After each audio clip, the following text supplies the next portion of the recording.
Learn to be super successful. Subscribe to my channel, Meathead. Now, what was the question, Gabriel, you were asking me? You were trying to buy a palace. Oh, yeah. When I was in Lisbon, there's a Peña Palace just on the outskirts of Lisbon. And Sally and I were there a few years ago, and our daughter was just there. And it's been for sale. It's owned by a Dutchman who lives in New Jersey. So right away, Dutch, New Jersey, forget about it. There's not something legitimate about it. But we got a special tour because I said I was interested in buying it. And during the place that the tour that cost 15 euros or whatever looks really pretty. But there's about 100,000 square feet that they don't show you. So I asked to look at that. And I estimated between 40 and 75 million euros to fix it up. 40 and 75 million. Based on my experience here and being in other big construction projects. And, but we went into the gift shop, which was about as big as this. And Sally handed her a black American Express card, and her name, P-E-N-A, was the same as on the invoice. And so the girl said, she said, that's my husband's name. Oh, then they showed us the real good shit that's not the merchandise that they can't get rid of. That's what's in the gift shops first. And then, they bring out, and so we bought a bunch of stuff with the name P-E-N-A on it. Yes, it's a beautiful place. It has this great, commanding view. But the Dutch guy, it's been for sale for ever, I think. And it was down to 27 million euros when we looked at it. But it started at, the typical Dutch, it started at 200 million, 180, 150, 140, blah, blah, blah. Now 27. I don't know what it is now. But I said, well, maybe if we can get it for nothing, it'll keep you out of mischief, Sally. You can be working on this the rest of your life, a Dutchman that lives in New Jersey. He is kind of a half-assed relative to Heineken. A bastard to Heineken, out of that family. But he had money. He's not poor. Why he would go to New Jersey? Because the crooks there. You remember the first stock exchange was the Amsterdam Beurs, okay? And it was formed because of the tulip. The crypto of that year, 1637, 35 to 37. And it's not dissimilar. During the regular seminar, I show this slide of the crook that invented the tulip scam. And it doesn't look too much different than the kid that's in jail now. But so I don't know why the Dutch, other than, there's a lot of crooks in New Jersey. I don't know why the Dutch, but it's in their blood. It's in their DNA. And 3 of my Hall of Shame are Dutch, 2 of which just drove up to ING Bank and loaded millions. Now, why would the bank manager, unless he's on the deal, why? A bank manager's got a half a brain. But the kids, and he's living as a monk, supposedly up in Nepal. And when we were there a couple years ago, Kathmandu, and again, it's a special place if you haven't been there. I was different. Sally said I was different for 10 or 15 days. I think it was the altitude that weakened my brain a little, being up there. But Kathmandu is a really unique place. Any comments or jokes or laughter about Mr. Bon Vivant Raconteur?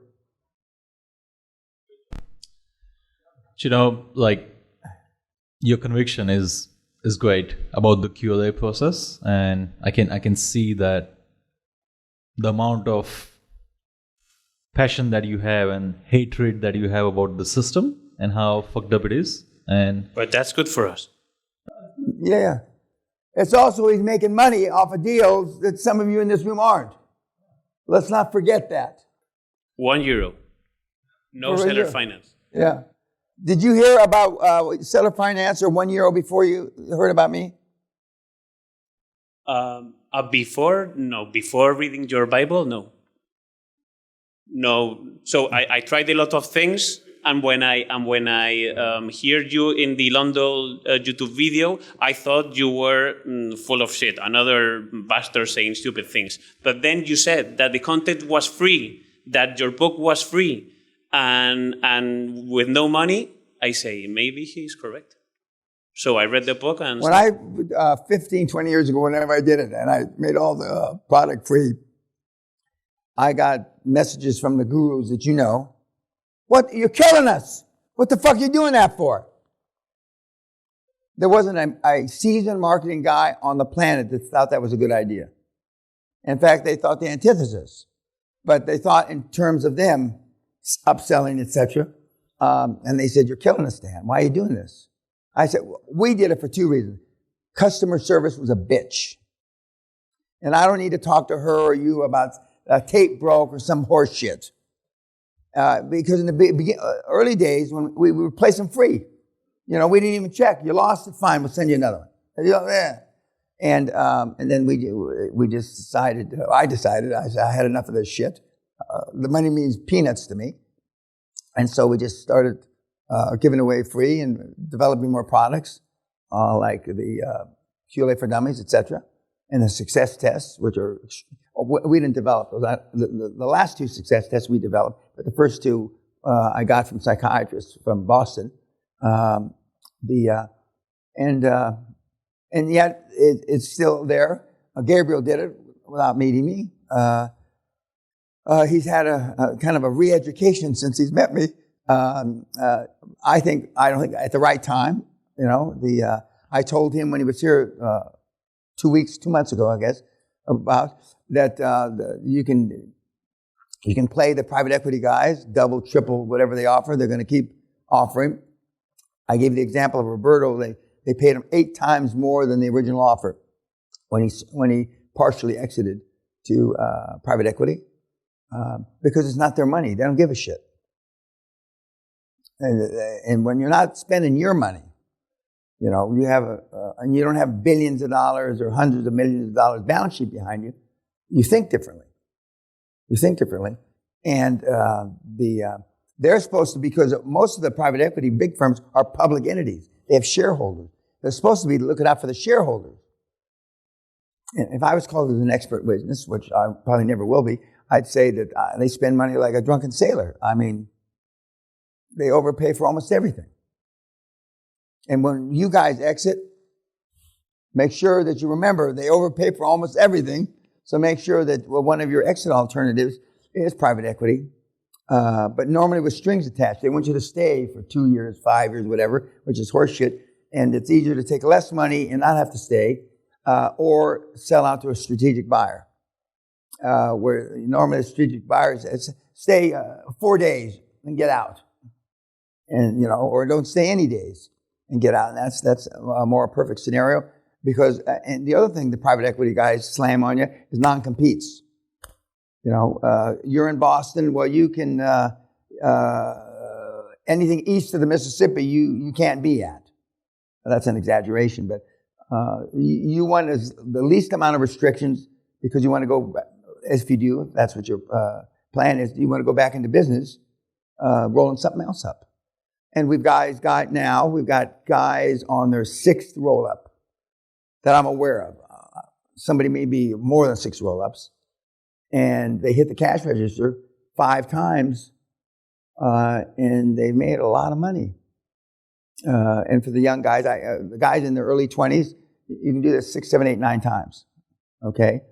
Because from the 7-year span, it used to be 36 months to 7 years was the norm. Now it's 24 months to 48 months for exit because the dominoes are falling our way.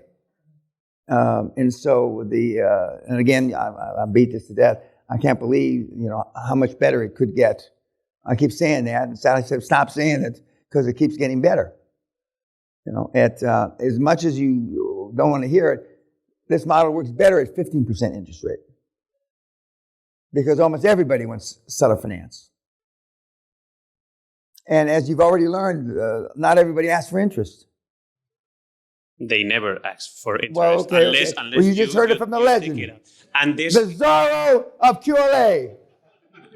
You just heard it. And then this gets better because when all the closed finance, after coming to in this March QLA seminar, I got all the board members and I paid €0 to give me back the stock. So I have 98% of the nursing homes. Okay. Yes, because I said, well, I don't want this. There is maybe a new law. I don't want you to be the name in something that is going wrong. Well, maybe not. And I say, okay, I will do you a favor and I will take you back the stock. I will pay for the fucking notary. So 98%. Well, the other 2% is a lawyer that I don't want him to go because he's inside the board of the veterinary sector and the conglomerate I'm going to start. Yeah. People will help you indirectly. I mean, and the girls, again, I use Viking 1 and Viking 2 bitches, is that plural? Yeah, bitches. They're doing phenomenally well. And their pay price to action, the girls' pay price to action is less than the guys. And I'm not telling you to fuck your way to the top. I've had a couple of fuck their way to the top where they virtually got tens and hundreds of millions for fuck all is the operative word, fuck all nothing. But I'm not saying that, but just straight up legitimate business, woman to man or women to business. I mean, they do it quicker. And the Viking bitch is a classic example of that. She's a classic example of that. And she's a good gal. And women are less likely to fall off the rails. I've had one or two in 30 years, but only one or two, where I've had a shitload of guys fall off the rails. But after 4 or 5 years off the rails, or they go to prison and they come back, and then they're like monks. They want to be resurrected. They come back to the seminar and we did wrong, and we're going to only do good now, Dan. And even Sally goes, they just wanted to come back. But we don't let everybody in the seminar. We pick. Now, how we picked him again is beyond me. But I mean, we try to be more discerning. But every once in a while, somebody squeezed through the crack that we remember that we shouldn't have let. Like Cyclops. I mean, he's back.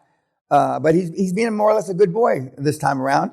He was an obnoxious prick the last time he was here. I only found out about him being obnoxious after the seminar. I never find out during. But he didn't shit himself or piss himself and didn't throw up or pass out.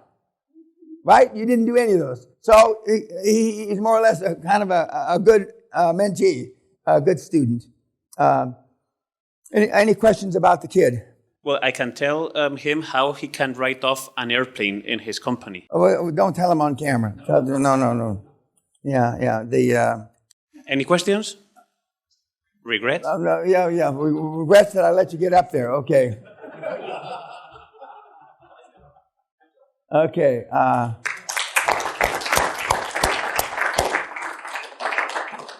It's good to have a little levity at the end of the day. Are we eating in there today? Is it set up there? Okay, it's tomahawk night. That means it's actually going to look like tomahawks. I'm not sure what that means, but that means I think it has a bone on it, and with the fillet. I'm done. I have no more, unless you have questions. I'm more than happy. I'm not happy. I'm here to answer questions. When I came to the UK, I'd never heard that before. There's 2 things I never heard.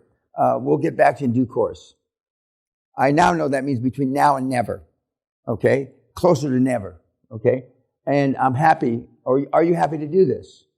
And the other thing is, I need to have a quiet word. Now, I don't know what the fuck that means, but it's normally serious. I need to have a quiet word. And so those 3 bits of nomenclature I added to my vocabulary when I came here in September of 1981, the same week that Princess Di married Charles, now King. So we've learned, and then I bought this place. Remember, my first deal cratered. My first deal that I brought, 13 company roll-up, died. And I learned about success fees when I had to pay 507 or 10,000 pounds, which was about 2 to 1, about $2 million at the time. And the accounting firm, I think it was E&Y, said, Dan, we could have done this on a success fee basis. They say I got dizzy. All the blood drained from my face. And he said, we would have done it just like a private equity.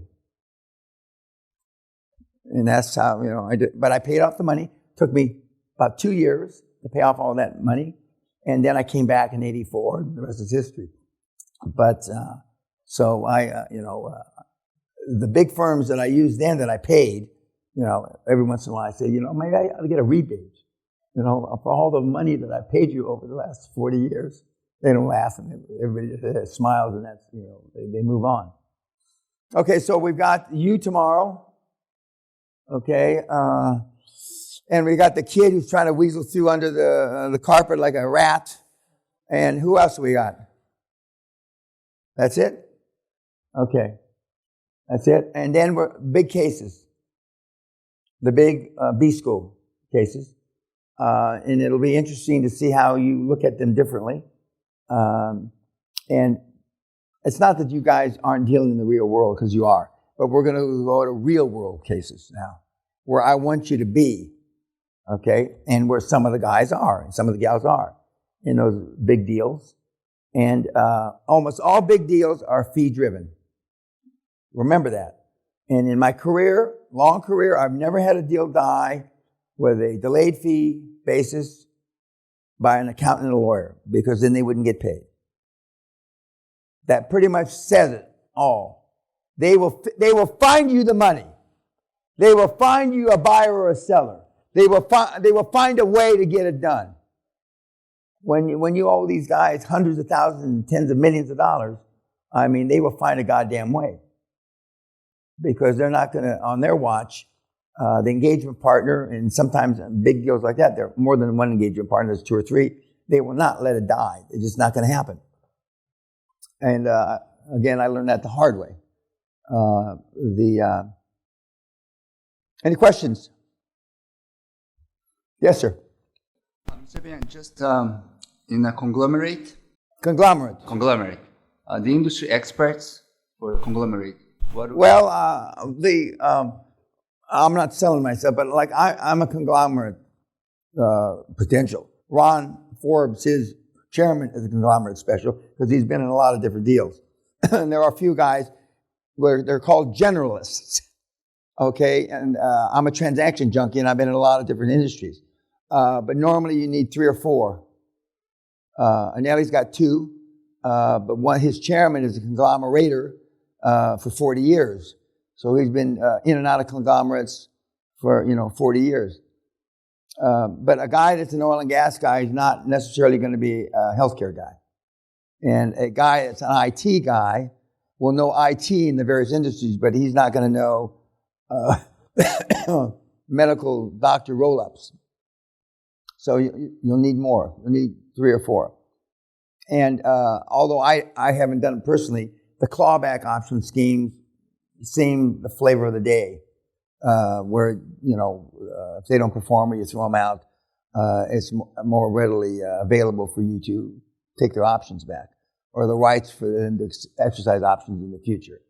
I won't do a deal like that personally, but but most everybody else will. So that's fine. And that takes the risk, puts a lot more risk on them and virtually no risk on you. And that's good. I don't know if other big hitters will accept them or not. If they do, that's fine. But there's certain guys, the Ben Carsons of this world will tell you thank you very much, but no thanks. Because they know you're selling off their name. I maybe have a reputation of being boisterous, but anybody knows that I get the deals done. And we come up with the fucking money no matter what. So, so there's a certain cachet to people in that strata. Like I'm the Goldman Sachs of chairman, Okay, if there's no more questions. Yes, sir. Is this a Serbian butt fuck or what? No. I have a question in regards to generalists. Generalists. Yeah. So, what advice would you give someone, say, who has companies rolled up in the health sector, and say hypothetically this person has 20 dental clinics and say 10 nursing homes. Are they able to package and just sell, say, the 10 nursing homes to private equity? Okay. I thought that. But 10 is a little small. Okay. Well, but I get the 50 picture. and 50. I get the picture. Yeah. But you can, as a journalist, just consolidate the health sector. You could stay in the healthcare vertical the rest of your life. I mean, there's 40 or 50 or more things, from the death roll up on the bottom end to IV fertilization, like Peter's doing, where, helping people get pregnant from the womb to the tomb. And there's all kinds of things in between. And I mean, and they have different margins, but healthcare across the board in 2022 is growing at a little less than 23%. And when I told Rick Scott decades ago, it was growing at a little less than 6%. And it's envisaged, as they say here, that by 2030, healthcare will be growing at 30%. And more people, less doctors, we want to stay alive longer, et cetera, et cetera. What's your thoughts on, do you rather have someone concentrate on obviously a sector and a business, say dental, and just keep... No, I want you to concentrate on as you go through the spectrum of healthcare possibilities, one is going to catch your fancy. It's a lot easier to keep driving yourself when you're interested in it or you're passionate in it. Like several guys have rolled up big companies with big dollar amounts or big euro amounts because their mother died of cancer and they saw it was a low, shitty process, okay? Or they can't conceive a kid, or their dad and granddad and sister were dentists or whatever the thing. That's easier to keep driving yourself. Because I'm a transaction junkie, it doesn't really matter, for me. I just like to do the deal. I don't like the bullshit of finishing a deal, but I like to get them started and then I can jump in at the close if it starts to go sideways. And all deals start to go sideways in one form or another. But I'm a transaction junkie. I like the hassle. And I like the confrontation of, smacking them around, bringing them back into line, etc. But not everybody likes that. I mean, most people avoid confrontation. That appeals to me more, and similar to what Gabriel is doing, that he's doing roll-ups of more than one type of business. Well, the truth of it is, I say this slightly tongue-in-cheek, Gabriel doesn't know what the fuck he's doing. And he would admit that. Maybe he doesn't admit it to you guys. But I mean... he's had the luck. Even the CFO thing is no big fucking deal. And he's listened primarily. He's followed the steps. He's listened to his high-priced advisors, and even though he's not the average age here is 37, and he's 26. He's still a kid. But we've got guys 17, 18 years old that are doing exactly the same. And they even know less than he does. But he's heading towards a healthcare conglomerate. That's what he's heading towards, okay? Whether he stays on that, I don't know. It's up to him. He's spreading out into another geographical area, which makes sense. Too far to drive, though I'm afraid, as my wife said to you 25 times the other night, time's money. I mean, you can work in the plane, okay. But that's where he's headed. But he hasn't gotten to hospitals. That's another ball game. You're going to be buying real estate, and you're going to, equity's got to come from somebody. And when his mini conglomerate at this stage comes up with enough equity, he won't have to go out and get equity. At least for the first hospital or two, he can put in the equity himself. Then he's going to build equity in those buildings. And so, he can push off. The more cash flow and the more equity you build up, the longer you stay from being diluted below 50% and taking somebody else's money. You've got other responsibilities. Dealing with a bank, banks are all big boys. They can take care of themselves. If they get fucked or they step on their own dick, that's their problem. And you're not going to go to jail for inadvertently fucking a bank. You will go to jail for inadvertently fucking an investor, a private investor. And depending on how you bring in the money, it's really important, whether it's a private placement or whatever, to make sure that if you're selling securities, I say this over and over again, because most of the guys up there are on that wall because they sold some form of security that they didn't think was a security. As long as you stay away from that, because that's the biggest bugaboo there, to make sure, because then the rights of the investor, especially today in 2022, going into 2023, it's not that they have too many rights, but I mean the courts are recognizing the rights more readily. They probably always had the rights, but now the courts are recognizing them, and the more rights that the courts recognize, the less rights you have. It's supposed to be an equal balance, but it's swung the other way, just like PC and woke and all this. It's swung the other way. It's very much in favor of the investor, and that's why when you write up the fucking paperwork, when you incorporate these pieces of shit, I want it to be major shareholder friendly. Major shareholder friendly, which is you. And they'll write you a letter. Do you know what you're asking us to do? Is it legal? Yeah, it's legal. It's not vogue right now, but it's certainly legal. Back in the days of J.P. Morgan, everything was major shareholder friendly. I mean, those guys didn't put up a penny. They never put up, they hardly ever put up their own money anyway. But it was major shareholder friendly. Yep. What exactly is selling securities? Okay.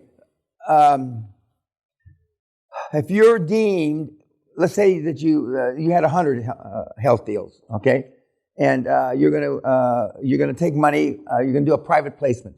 You're gonna raise money in the private sector, but not on the public exchange. Okay, so your lawyers from Madrid or wherever are gonna put together a selling memoranda. Okay, and it will outline and it will say this is not a security. Not once, 40 times during the 70 pages, it'll say you're not selling securities. Okay, because securities are governed in America by the Security Exchange Commission, but they're governed by some official body, someplace in every country. Okay, and if they have selling securities, they have special rights. They have additional rights than if you just borrow money from your father or that he's never going to pay back. So when you violate one of those laws, in most countries, they'll at a shareholders meeting. You won't have a shareholders meeting because you're not having shares, but at a meeting of the limited liability members that you probably raise money in, people will complain, and then you have to run the chance of them taking out what's known in America as a class action lawsuit. It's called different things in different places, but one person, 1,000 people are sharing the costs of suing you as opposed to one. So 1,000 people can afford going after you a lot cheaper than one, and all of a sudden the class actions things, they get balls because they have power in the courts. And almost always the courts listen to them. These things about feminism and these things about gay rights and these things about all that are pushed by potential or real class action lawsuits. And governments, I don't know where Spain stands in it, but in the communist world, you don't have many rights, okay? So maybe you don't run that same risk that is if you're in New Jersey, that I make fun of. But when you start raising outside money, you may have to make sure, just like the documentation is all major shareholder friendly, that we want to bend over backwards and make sure this cannot be construed as selling securities. Because that opens up Pandora's box, and they got, it's an exaggeration, 1 million times more rights. You have to be more accurate. You can't do this. You can't say the anticipated return is 7%, okay? And then the first time you give them 3%, somebody sues you. But you're a long way from that. Yes, sir.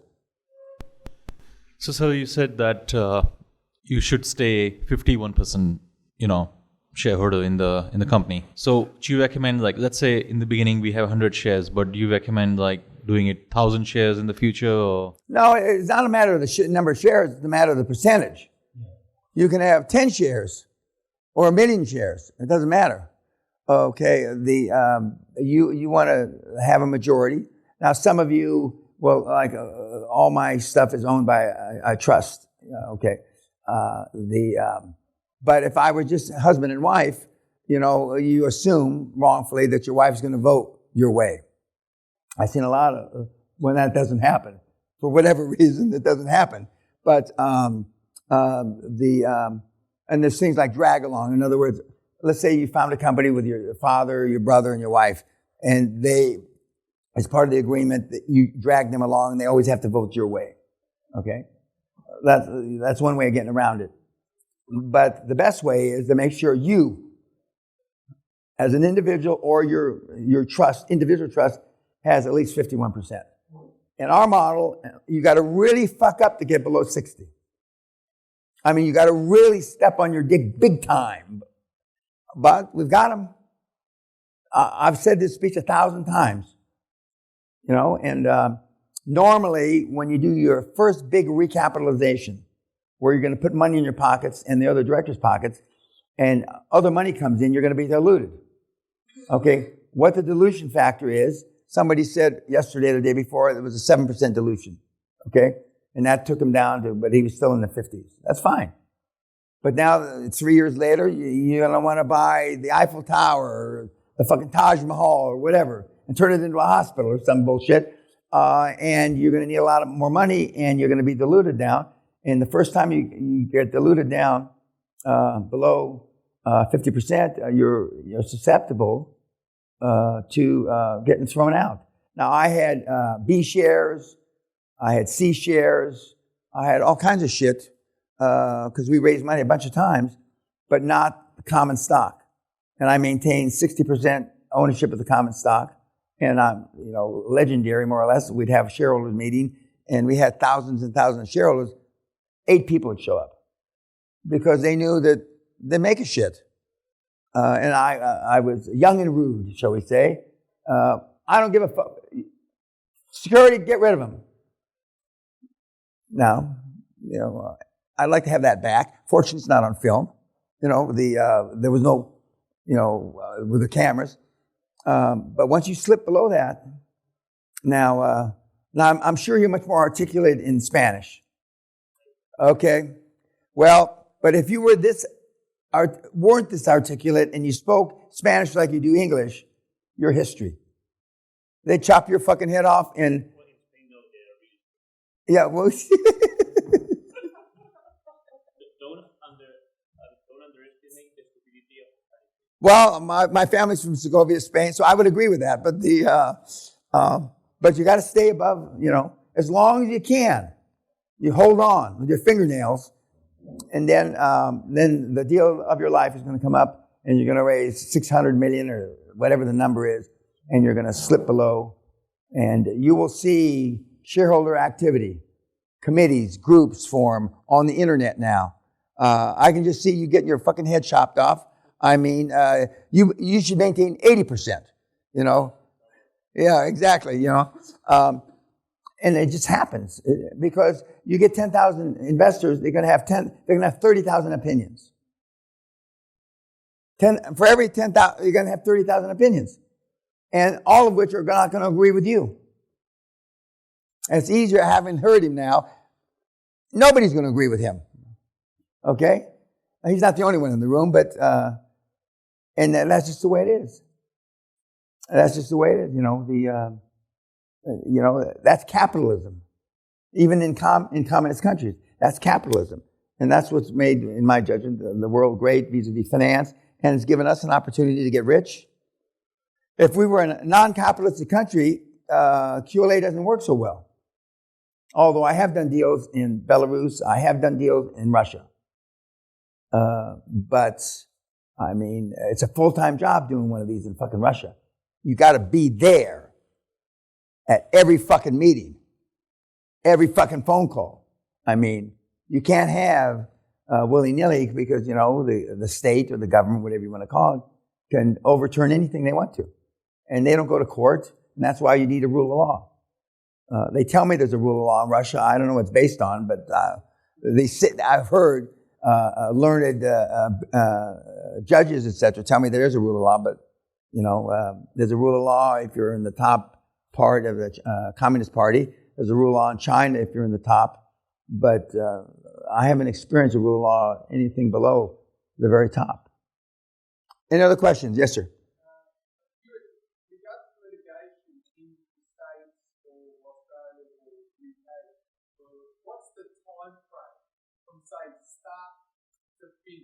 It depends. It depends, but it can be anywhere.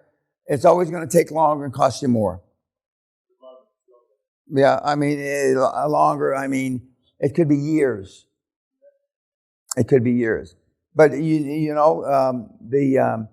it's like I say somewhere in the seminar. You don't play poker with scared money because they can smell it.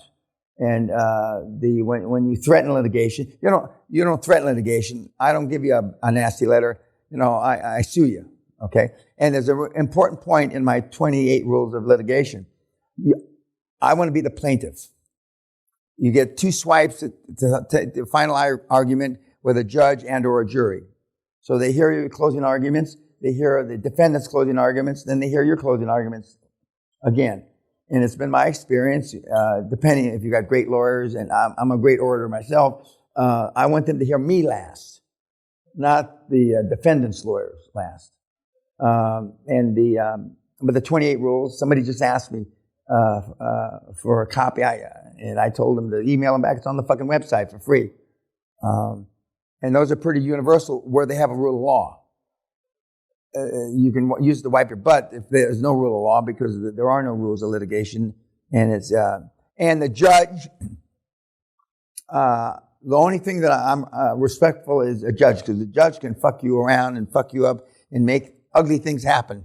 Not the least of which hold you in contempt, throw you in jail, but which has never happened. I've been threatened with contempt, but I've never been actually tossed in a jail cell for it. But you get what you pay for with lawyers that are defending you. Anything else?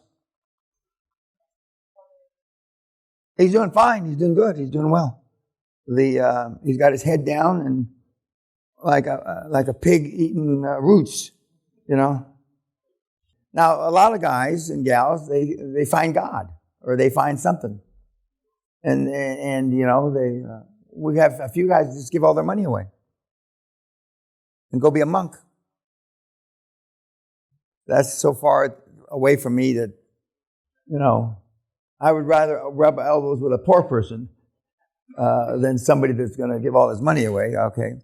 Although I say that Sally and I are giving all our money away too, but we're not, I might get canonized a saint for the amount of money we're going to give. So they may, instead of, what's it called? The Vatican, St. Paul's, it's going to be St. Dan's Cathedral.